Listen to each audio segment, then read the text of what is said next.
हम सब अपनी रोजमर्रा की जिंदगी में बहुत से काम करते हैं, जिनमें से कुछ काम हम सही करते हैं तो कुछ गलत होते हैं, लेकिन हमें उनके बारे में पता ही नहीं चलता। ज्यादा से ज्यादा टूथपेस्ट इस्तेमाल करना और खाने के बाद तुरंत पानी पी लेना, कानों को कॉटन स्वैब और क्यू टिप से साफ करना, और तो और फेस को जोर जोर से रगड़ के साफ करना, ये सभी चीजें गलत और हानिकारक होती हैं। ऐसी ही बहुत सी common mistakes. Number 1, cleaning face in the wrong way. दोस्तों, हर काम को करने का एक तरीका होता है, चाहे वो अच्छी राइटिंग करना हो या फिर अपने चेहरे को साफ करना ही क्यों ना हो। तो दोस्तों, क्या आपको चेहरा साफ करने का सही तरीका पता है? चलिए हम आपको बताते हैं। आपको कभी भी अपने फेस को जोर से रगड़कर साफ नहीं करना चाहिए। फेस की स्किन बॉडी की स्किन से ज्यादा सेंसिटिव और पतली होती है, और जब आप इस सेंसिटिव स्किन को रगड़ते हैं तो इससे स्किन के फटने और सेल्स के मरने के चांसेस बढ़ जाते हैं, जिसका रिजल्ट डल और रफ स्किन होती है। इसीलिए आपको हमेशा अपनी स्किन को सही से डैब डैब करके साफ करना चाहिए। ऐसे करने से स्किन पर रैशेज नहीं होते और ना ही रिंकल्स पड़ते हैं। दोस्तों, इन छोटी छोटी चीजों को ध्यान में रखकर आप भी अपने फेस को using cotton swabs, Q tips to clean the inside of your years.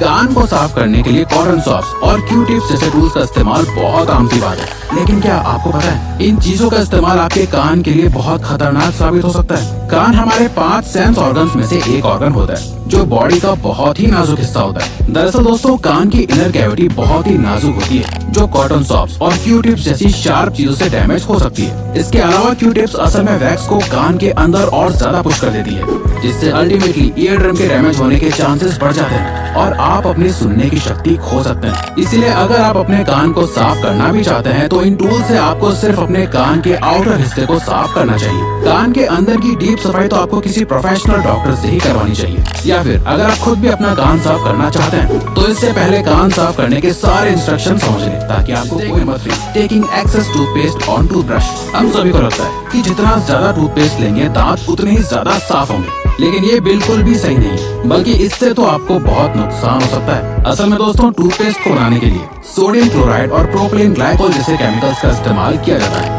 ये वही केमिकल्स हैं जिनकी वजह से टूथपेस्ट में झाग बनता है। लेकिन क्या आपको पता है सोडियम क्लोराइड का इस्तेमाल चूहे मारने की दवाई में भी किया जाता है? जी हाँ, ये बिल्कुल सच है। अब आप खुद ही सोच सकते हैं कि ज्यादा पेस्ट लेने से आपके दांतों पर कितना बुरा असर पड़ता है। ज्यादा पेस्ट लेने से दांत साफ होने के बजाय कमजोर होते हैं और मसूड़े भी कमजोर पड़ते हैं। इसीलिए आपको हमेशा पी साइज यानी मटर के दाने के बराबर ही पेस्ट इस्तेमाल करना चाहिए। इसके अलावा आपको दिन में 2 बार ब्रश करना चाहिए, एक बार सुबह और एक बार रात को खाना खाने के बाद, ताकि आपके मुंह की सफाई पूरी तरह। Neglecting intimate hygiene. बात जब पर्सनल और इंटीमेट हाइजीन की आती है तो मेल और फीमेल दोनों ही इसे इतनी इम्पोर्टेंस नहीं देते हैं जितनी वो अपने बाकी बॉडी पार्ट्स को देते हैं। दोस्तों, बॉडी के बाकी हिस्सों की तरह आप लोगों को अपने इंटीमेट एरिया को भी रेगुलरली क्लीन और ग्रूम करना चाहिए, लेकिन इसके साथ साथ आपको ये भी ध्यान रखना चाहिए कि आप इसके लिए सही प्रोडक्ट्स को ही इस्तेमाल करें। असल में नॉर्मल सोप्स में बहुत से हार्श केमिकल्स होते हैं जो आपके इंटीमेट एरिया में इरिटेशन और इन्फेक्शन कर सकते हैं और नेचुरल बैक्टीरियल बैलेंस को डिस्टर्ब कर सकते हैं। इसीलिए आपको इंटीमेट एरिया के लिए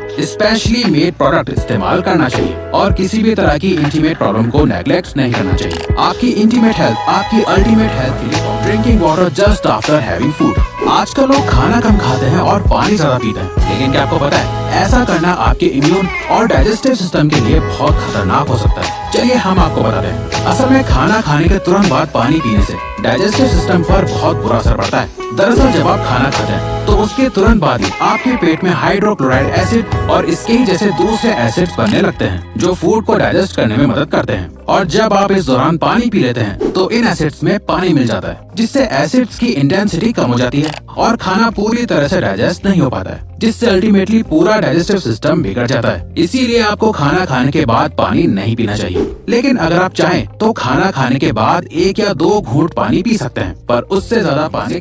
आज के मॉडर्न जमाने में बड़े नेल्स रखना और उन पर आर्ट करवाना फैशन बन गया। इसके साथ साथ ही कुछ लोग ऐसे भी होते हैं जो अपने नेल्स को दांतों से चबा लेते हैं। लेकिन दोस्तों, क्या आप जानते हैं नेल्स को काटने के बाद जितना इम्पोर्टेंट हाथों को धोना होता है, उतना ही इम्पोर्टेंट नेल्स को ट्रिम करना भी होता है। असल में दोस्तों, नेल्स में एक गुलाबी हिस्सा होता है जिसमें बहुत सी नर्व्स होती हैं और साथ ही ये नर्व्स बहुत सेंसिटिव होती हैं, और जब ये नर्व किसी हार्ड सरफेस के टच में आती हैं तो बहुत ज्यादा पेन और ब्लीडिंग हो सकती है। इसीलिए नेल्स को काटने के बाद ट्रिम करना बहुत इम्पोर्टेंट होता है। तो दोस्तों, अगली बार अपने नेल्स को काटने के बाद number 7, covering your mouth with your hand while sneezing and coughing. आपने अक्सर लोगों को कहते हुए सुना होगा कि खांसते और छींकते वक्त हमेशा अपने फेस को ढक लेना चाहिए। लेकिन क्या आपको फेस को सही ढंग से ढकने का तरीका पता है? दोस्तों, आपको कभी भी खांसते और छींकते वक्त अपने हाथों से फेस को कवर नहीं करना चाहिए। असल में दोस्तों, जब आप खांसते या छींकते हैं तो बहुत से जर्म्स आपकी बॉडी से बाहर निकल जाते हैं, और जब आप इस दौरान फेस को हाथों से कवर कर लेते हैं तो वो हार्मफुल जर्म्स आपके हाथों पर आ जाते हैं। तो जाने अनजाने में वो जर्म्स आपके हाथों से वापस आपके शरीर में एंटर कर जाते हैं। इसीलिए दोस्तों, आपको हमेशा खांसते और छींकते वक्त हाथों की जगह एक साफ टिश्यू पेपर का इस्तेमाल करना चाहिए,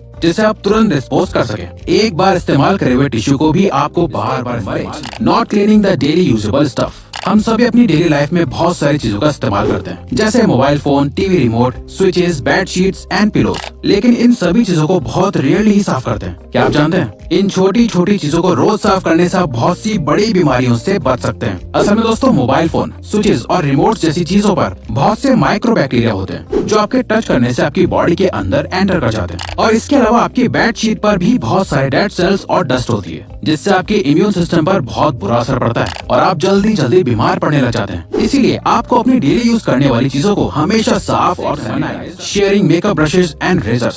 शेयरिंग इज केयरिंग वाला कोट तो आप लोगों ने बहुत बार सुना होगा, लेकिन हर चीज को शेयर करना आपके लिए बहुत नुकसानदायक साबित हो सकता है। जैसे लोग अक्सर एक दूसरे के मेकअप इस्तेमाल कर लेते हैं, लेकिन क्या आप जानते हैं, ऐसा करने से आपको अलग अलग इन्फेक्शन हो सकते हैं। असल में दोस्तों, हमने आपको पहले भी एक वीडियो में बताया था कि फेस और आईलैशेस पर पैरासाइट्स होते हैं, और जब आप एक दूसरे का मेकअप इस्तेमाल करते हैं तो ये पैरासाइट्स आपकी आंखों और फेस के अंदर जाकर इन्फेक्शन कर सकते हैं, जिससे आपको बहुत सी सीरियस प्रॉब्लम्स हो सकती हैं। वहीं दूसरी तरफ बॉयज एक दूसरे का रेजर इस्तेमाल कर लेते हैं, लेकिन क्या आप जानते हैं, फेशियल हेयर और बियर्ड के अंदर भी डेड सेल्स और बैक्टीरिया होते हैं, जो यूज्ड रेजर को इस्तेमाल करने से सीरियस इन्फेक्शन कर सकते हैं। आपको जानकर हैरानी होगी कि ऐसे बहुत से केसेस हैं जहां पर एक दूसरे का रेजर इस्तेमाल करने से लोगों को एड्स जैसी sleeping just after having food. दोस्तों, आप में से बहुत से लोग खाना खाने के तुरंत बाद लेट जाते हैं और सो जाते हैं। आज के वक्त में लोगों को जितना सोने के लिए कहा जाए उनके लिए उतना भी कम होता है। लेकिन क्या आप जानते हैं, खाना खाने के तुरंत बाद सोने से आपकी बॉडी पर बहुत बुरा असर पड़ता है। दरअसल जब आप खाना खाने के तुरंत बाद सोते हैं तो इससे खाना पेट में जाने के बजाय फूड पाइप में ही रह जाता है, जिस वजह से खाना डाइजेस्ट नहीं हो पाता है और कैलोरीज बर्न होने की जगह बॉडी में फैट बनने लगता है। इसके अलावा चेस्ट में जलन, हार्ट बर्न, पेट में दर्द और सोने में भी परेशानी होने लगती है। और जब आप ठीक से सो नहीं पाते हैं तो आप पूरा दिन कमजोर और आलस महसूस करते हैं। इसीलिए आइडियली आप लोगों को सोने के लगभग 2 घंटे पहले ही खाना खा लेना चाहिए, और तो और खाना खाने के बाद आपको थोड़ा घूम भी लेना चाहिए, जिससे खाना आपको वीडियो अच्छी और यूजफुल लगी होगी। तो दोस्तों, अब अगर आपको ये वीडियो अच्छी लगी और आप आगे भी ऐसी ही अमेजिंग वीडियोस देखना चाहते हैं तो प्लीज हमारे चैनल को सब्सक्राइब करके ऑल नोटिफिकेशन बेल को ऑन कर दो, ताकि हमारी फ्यूचर वीडियोस का नोटिफिकेशन सबसे पहले आपके पास आए। So till then, keep learning, keep growing.